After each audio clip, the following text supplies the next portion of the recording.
गाजियाबाद के शालीमार गार्डन में रहने वाले एक शख्स की उसी के दोस्तों ने प्रॉपर्टी के लालच में आकर हत्या कर दी।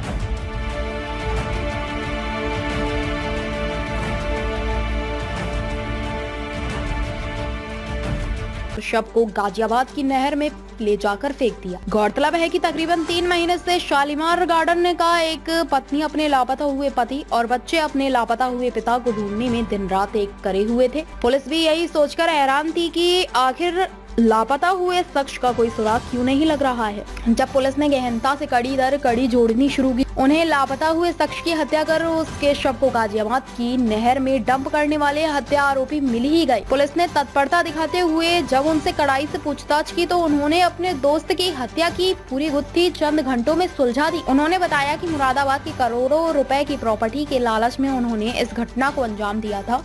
उन्हें ऐसा लग रहा था कि अगर उनका दोस्त लापता हो जाता है तो यह प्रॉपर्टी इन सभी की हो जाएगी। एक को लालच दिया गया कि हम तुझे एक नई एम्बुलेंस दिलाएंगे, क्योंकि वो एम्बुलेंस ड्राइवर था और उसकी ही एम्बुलेंस में ही डेड बॉडी को ले जाकर डंप किया गया था। एम्बुलेंस वाले ने अपने दोस्त को बुलाया जिसने एनेस्थीसिया मुहैया कराया है। बाकी दोनों इस घटना के मुख्य सूत्रधार रहे। यह पूरी की पूरी घटना अमानत में खयानत का मामला है, क्योंकि मृतक ने अपने दोस्तों पर यकीन जताया और दोस्तों ने ही प्रॉपर्टी के लालच में दोस्त की हत्या कर दी। अब गाजियाबाद पुलिस ने इन चारों आरोपियों को गिरफ्तार किया है, जिन्हें अब जेल भेजा जा रहा है। एक मर्डर का खुलासा हुआ है जो 20 करोड़ की प्रॉपर्टी के रन करने को लेकर पार्टनर ने इस मर्डर को अंजाम दिया, लेकिन 2.5-3 महीने तक पुलिस को खुद पूछा कर गया। इस तरीके से एक पूरा वर्कआउट हुआ है केस, और क्या कुछ डिटेल्स हैं?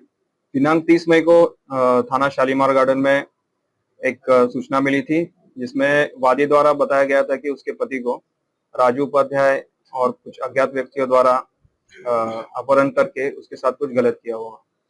इस सूचना जैसे मिलती है, पुलिस ने तुरंत ही इस घटना का एफआईआर पंजीकृत किया गया और टीमों को लगा के सफल अनावरण के लिए प्रयास जारी किए। उसी क्रम में आज दिनांक 7 जून को इस घटना को अंजाम देने वाले 4 अभियुक्तों को गिरफ्तार किया गया है।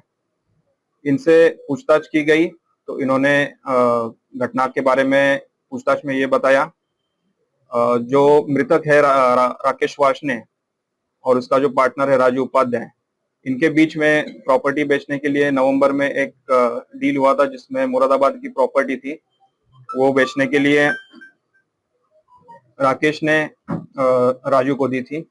इस प्रॉपर्टी का जो कीमत था वो 20 करोड़ थी, जिसकी वजह से इसके नियत खराब हो गई और उसी टाइम से दिसंबर से इसने इसकी हत्या करने का प्लान बनाना स्टार्ट कर दिया। इसने अपने 2 साथी अनुज और कृष्णा, इनको इसके बारे में बताया और उन्होंने इसमें शामिल होने के लिए तैयार हो गए। दिसंबर से ही प्लान करके उन्होंने जब 28 फरवरी को इस घटना को अंजाम दिया, तो उसमें जब ये कड़कड़डुमा कोर्ट में मृतक राकेश वार्ष्णेय थे, वहां उनसे राजू उपाध्याय मिले। उन्होंने उसको कड़कड़डुमा कोर्ट से वो अपने ऑफिस दिलशाद गार्डन ले गए दिल्ली में।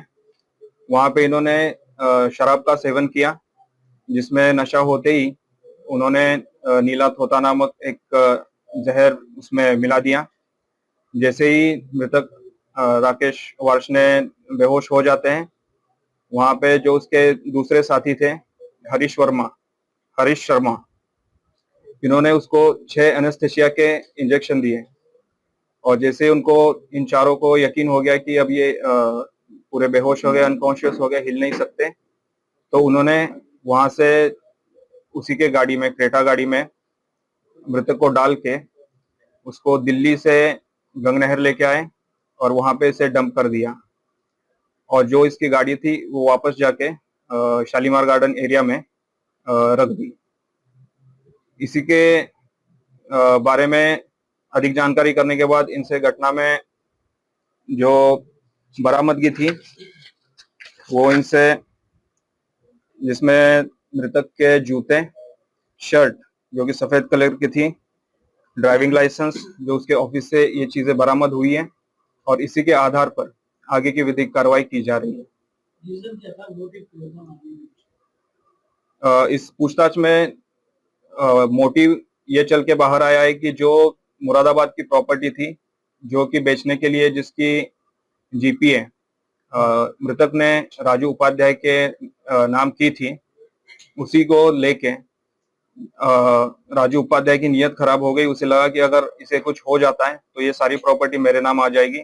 इसी के चलते ये सारा साजिश रची गई। क्या कॉस्ट इस प्रॉपर्टी की कीमत अराउंड 50 to 20 करोड़ है। मतलब एक चीज और कि पुलिस को ये केस क्रैक आउट करने में टाइम हो रहा है, क्या जो मुख्य आरोपी है वही पूरे परिवार के साथ घूमना था, पुलिस ने करना था। इस केस की जब इन्होंने घटना का अंजाम दिया 28 फरवरी को, उसके बाद जो इसका मुख्य आरोपी है राजू उपाध्याय, ये खुद परिवार के साथ आके पुलिस को कंप्लेंट देता रहा, परिवार के साथ बन के इस मुकदमे की पैरवी करता रहा और इसीलिए वो कंटिन्यूअसली पुलिस को गुमराह करता रहा। इसने काफी फेक कॉल करवाए और काफी डिस्ट्रैक्ट करने का प्रयास किया और ये इसी के चलते हुए इसमें जो भी था इस घटना को वर्कआउट करने में थोड़ा देर लगा।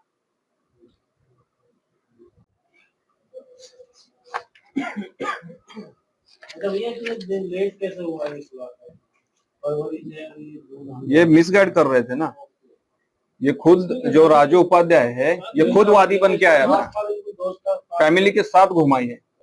पहले 2 महीने तो यही सिफारिशें लगा रहा था, फैमिली को भी कहाँ से कॉल करवा रहा था, पहले भी करवा रहा था। हाँ लखनऊ का है नहीं इसमें तो पहले तो हमें लग रहा था कि जो होते फर्जी